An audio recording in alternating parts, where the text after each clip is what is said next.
आपण आपल्या घरी फक्त तुझं आणि माझं. काय ग, रागावलीस? नाही ग नंदा, तुझ्यावर रागवणं शक्य तरी आहे का मला? तुझ्या इतकी जवळची मैत्रीण आहे का मला कोणी? तुझ्या इतकं विश्वासाचं घर आहे का मला? कुठे होतीस? मी कुठे होते? सगळं फक्त मलाच. मी काय करते, कुठे जाते, मी वेर ओलांडून पलीकडे गावात तर नाही ना जात. मी कोणाशी बोलते, सगळे प्रश्न फक्त मलाच.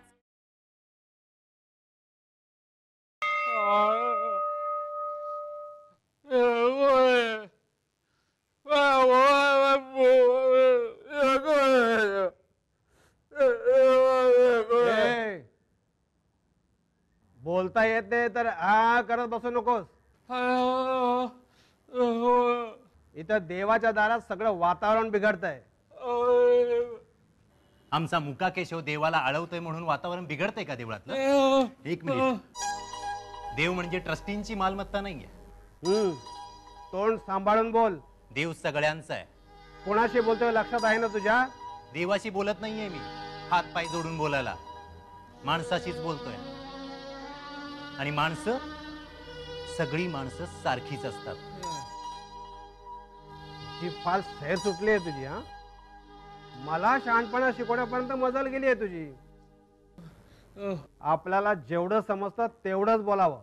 बेडूक कितीही फुगला तरी बैल होत नाही त्याचा. समजलं? बापसाचं उदाहरण आहे ना तुझ्या समोर. माझ्या दादूचं नाव काढायची गरज नाहीये. का नको घेऊ दादू भटाचं नाव? 30 वर्षापूर्वी चंपा भाविणीचं लग्न त्या तातोशाशी करायला निघाला होता. भ्रष्टाचार सगळा. दाखवलं ना देवाना इंगा. बसला ना घरात. काय झालं शेवटी? मुलगा हा असा मोना निघाला. दाखवलं ना देवाना इंगा. बसला ना चटका. फार गमजा मारत होता दादू भट. त्याचे तुम्ही 2 सुपुत्र, एक मुका आणि एक गुंड. निघा आता. देवळातलं मंगल वातावरण बिघडवू नका. आमच्या वडिलांच्या बाबतीत जे काही केलंस ना त्याला उत्तर देणार. आपले कुवत बघ.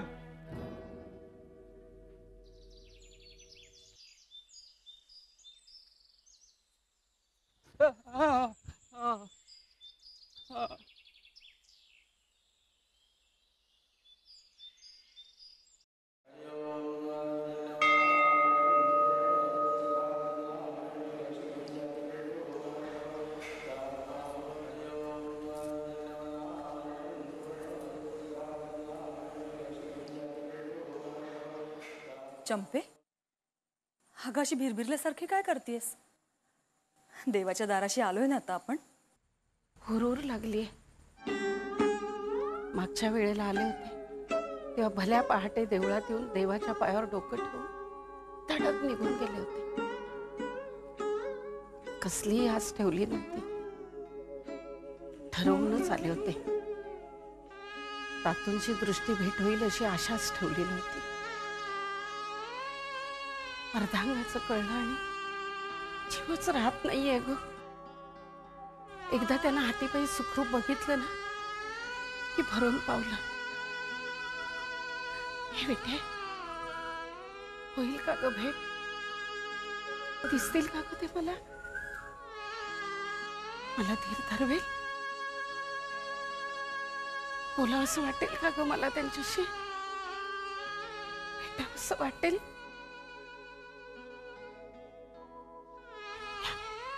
या सगळ्याची ना भीती वाटते ग. हे बघ, जे होईल ते. हं? चल बघू. त्यांची तब्येत सुधारावी म्हणून देवापुढे गाऱ्हाणं घाल.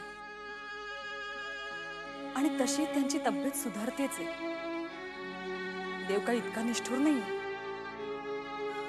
चंपे, अगं जीव कशाला झुरणीला लावतेस तू?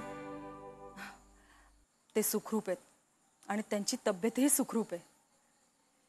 चल, येतेस ना दर्शनाला?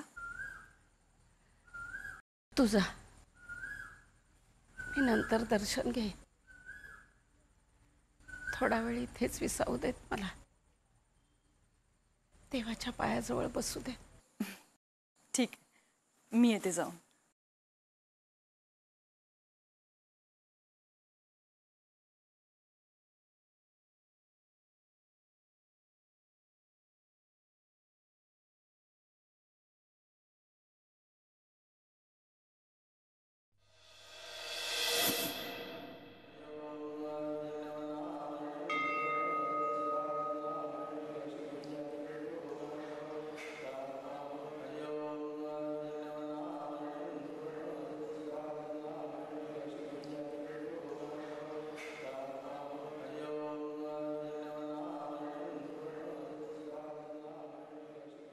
आज किती दिवसांनी एकटा येतोय तुझ्याशी बोलायला. तुझ्याशी की माझ्याशीच?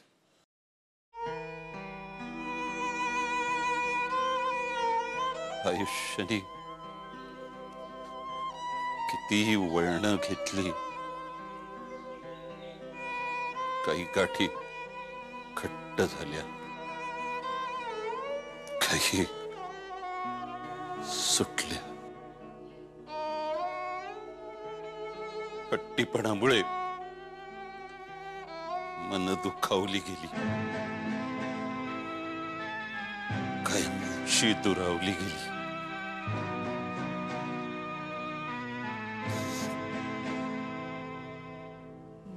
मी बरोबर होतो की चुकलो? पापी होतो, पुण्यवान?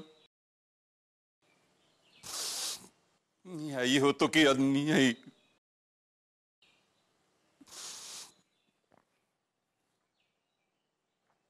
देशील मला माझ्या प्रश्नांची उत्तर? एकेकाळी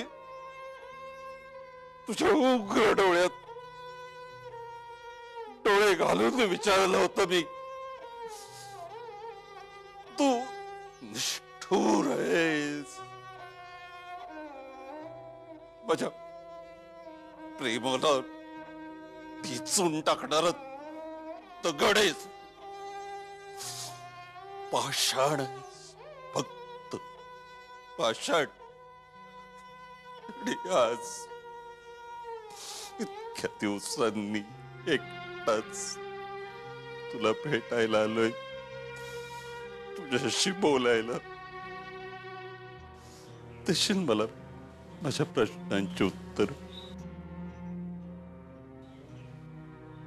नाही रे, नाही बोलता येते आता मला माझ्याशी, नाही बोलता येते माझ्याशी मला. कारण गेली कित्येक वर्ष फक्त तुझ्याशी बोलतोय चंपा. क्या ना?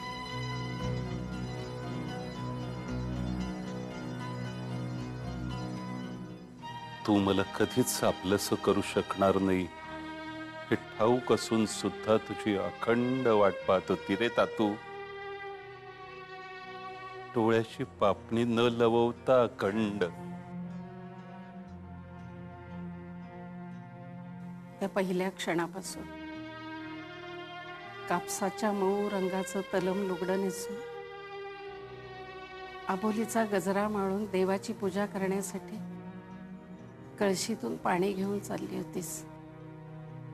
हिरव्या शीताच्या लाल विटकरी बांधावर नुकतीच पावसाची सर येऊन गेली होती. ढगांच्या निळ्या सावळ्या गर्दीतून उन्हाची एक सोनेरी गोड तिरीप तुझ्या चेहऱ्यावर पडली होती. समोरून तुझ्याकडे पाहत येणाऱ्या माझ्याकडे लक्ष सुद्धा नव्हतं तुझं. कोणतं तरी सुंदर भजन गुणगुणत होतीस. असं म्हणता दूरवर कोणीही नव्हतं. फक्त लवलवती भाताची शेतं,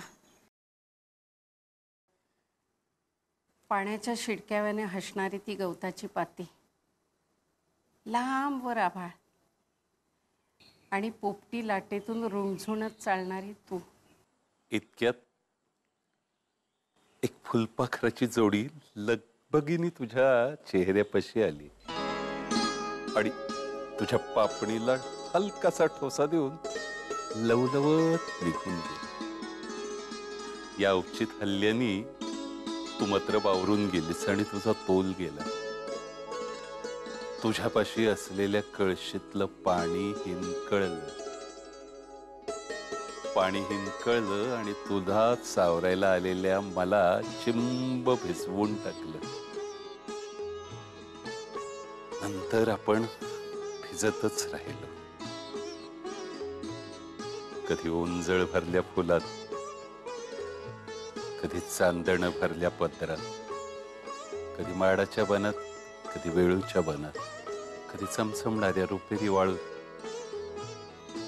तर कधी लाटांच्या गाण्यात.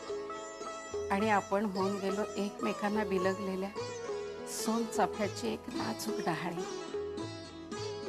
बावली नाहीत रे फुलं अजून तातू, उळण तापली, शेत पिवळी पडली.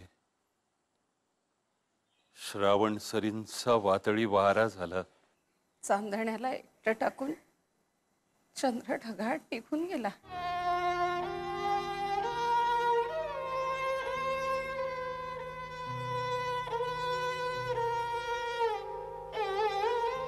पण फुलं बावली नाहीत ग चंपा, फुलं बावली नाहीत चंपा, फुलं बावली नाहीत. फुलं बावली नाहीत अजून, फुलं बावली नाहीत अजून, फुलं बावली नाहीत ग विठे. चंपे, काय ग? फुलं बावली नाहीत ग विठे, फुलं बावली नाहीत.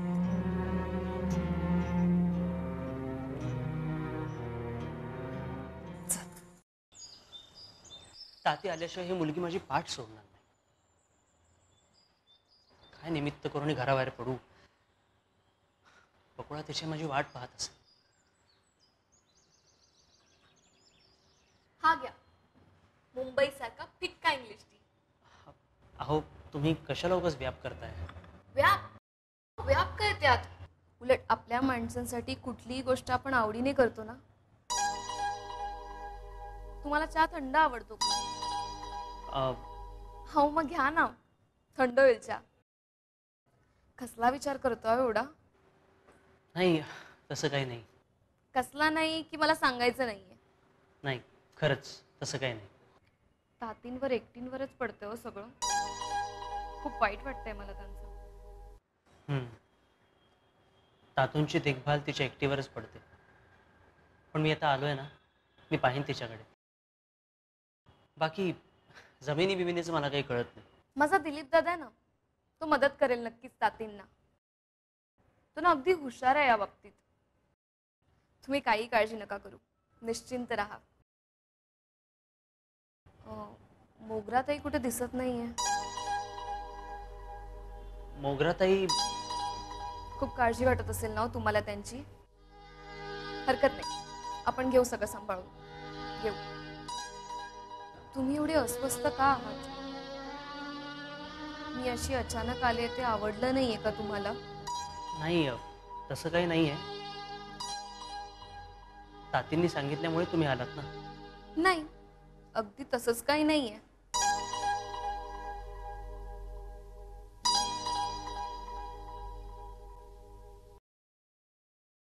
त्याला आवडेल अशी सैलवेणी. चंपा मावशी म्हणत होती मुंबईतल्या मुली सैल शेपटा घालतात. आवडेल, पण चिडवेल मला खूप. काय गो? हा, नाही, काही नाही. काही नाही कसं? आणि आज वेणी एकदम वेगळीच वळली आहेस. अरे मी ते ए, पण छान दिसते. दिसतेय ना. अगं पण तू आता कुठे चालली आहेस? आपल्याला देवळात जायला तर वेळ आहे ना. अरे मी नंदाकडे जाऊन येते. आणि नदीजवळ गुलबक्षी आहे ना, ती उमलली आहे का पाहते. ए, त्यापेक्षा माझ्यासोबत देवळात चल ना, माझी तालीम घे ना. नाही नको. अगं धुरपत पांचाळ पण येणार आहे तबला घेऊन. चल ना बकुळा. अरे दुर्पद येणार आहे ना, मग मी कशाला हवी आहे तुला? तबल्यासोबतच कर तू तालीम. आणि नंदा मला 2-3 दिवसापासून भेटली नाहीये. ती रागवेल माझ्यावर. अगं पण तू चंपाबाईला सांगितलेस का? नाही तर ती मला रागवेल. एक तर आधीच विठाबाई नाहीये, आणि विठाबाई हरचिरीवरून येईपर्यंत तुझी जबाबदारी माझ्यावर आणि चंपाबाईवर आहे, सांगून ठेवताय. हा, माझी जबाबदारी आहे म्हणे तुझ्यावर. वासू, तू काय पहारा ठेवतोयस माझ्यावर? बोल, तू पण मलाच बोल, ती पण मलाच बोलते, दोघी जणी मलाच बोला नुसतं. वासू, तू तर आमच्या वरतांड रुसतोस रे. तू बस रुसून, मी जाते. ए नको ना, मी पण येतो ना. नाही नको. अरे मला गुलबक्षीची फुलं उमलताना पाहिजे. संध्याकाळीच उमलतात ना ती. अगं पण चंपाबाईने विचारलं बकुळा कुठे गेली तर काय सांगू? काहीही सांग. म्हणावं, हा, कापसाची म्हातारी होऊन गेली बकुळा उडून वाऱ्यावर. कापसाची म्हातारी?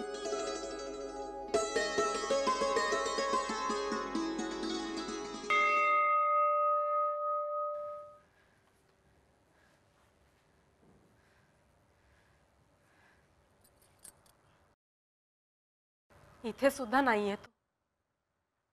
काय झालं असेल? कुठे शोधू मी त्याला?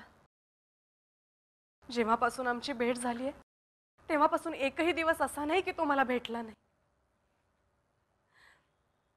कुठे आहेस तू ऋषी?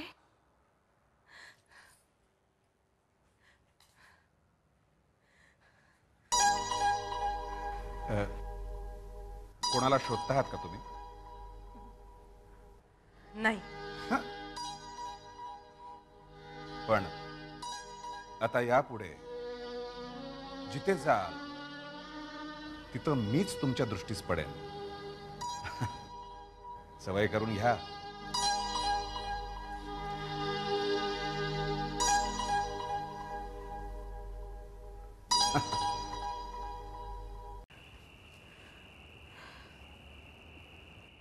बकुळे, कुठे होतस? कशाला घाबरवतस? आता तुला शोधायला निघालो होतो मी. चंपाबाईला उत्तर देऊन देऊन दमलो मी. आणि काय ग, एवढा वेळ काय करत होतस नंदाताईकडे?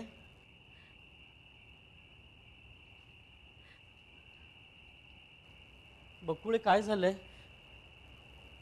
तुझा चेहरा काय एवढा उतरलाय? ए, तू रडतेस?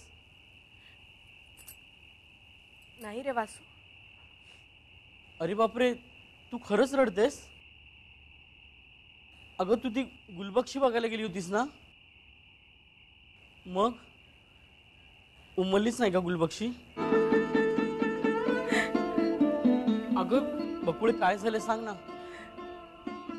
पण जरा हळू. चंपाबाईचं डोकं दुखतंय म्हणून पडलीये जरा ती जर उठली ना तर तुला सोलून काढेल. आत्ताच्या आत्ता नंदाकडे जा आणि बकुळेला घेऊन ये अशी ऑर्डर दिली तिने मला, म्हणून मी तिकडेच निघालो होतो. पण बकुळे, सांग ना काय झालंय? अगं मगाशी तू ती वाऱ्यावर उडत का काय जरा तशी गेलीस आणि मग अशी रडत का आलीस?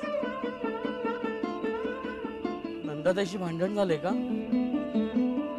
अगो पण नंदाताई नाही गो त्यातली. ते बकुळे, बस झाला आता, लवकर लवकर सांग बघू काय झालंय. तुला असं बघितलं ना की मग मला पण रडू येता. तुला कोणी काही बोललंय का? कुणी नाही रे वासू. मी नदीवर गेले पण नदीचा तरंग हल्लाच नाही. गुलबक्षी फुलली नाही. माडाच्या बनातले माड झुललेच नाही. गवताची पाती वाऱ्यावर डुललीच नाही. झाडावरची पानं सळसळलीच नाही. मी वेड्यासारखी झुरतच राहिले. कुणीच बोललं नाही माझ्याशी. ना नदी, ना गवत, ना झाड, ना पानं. मी एकटीच.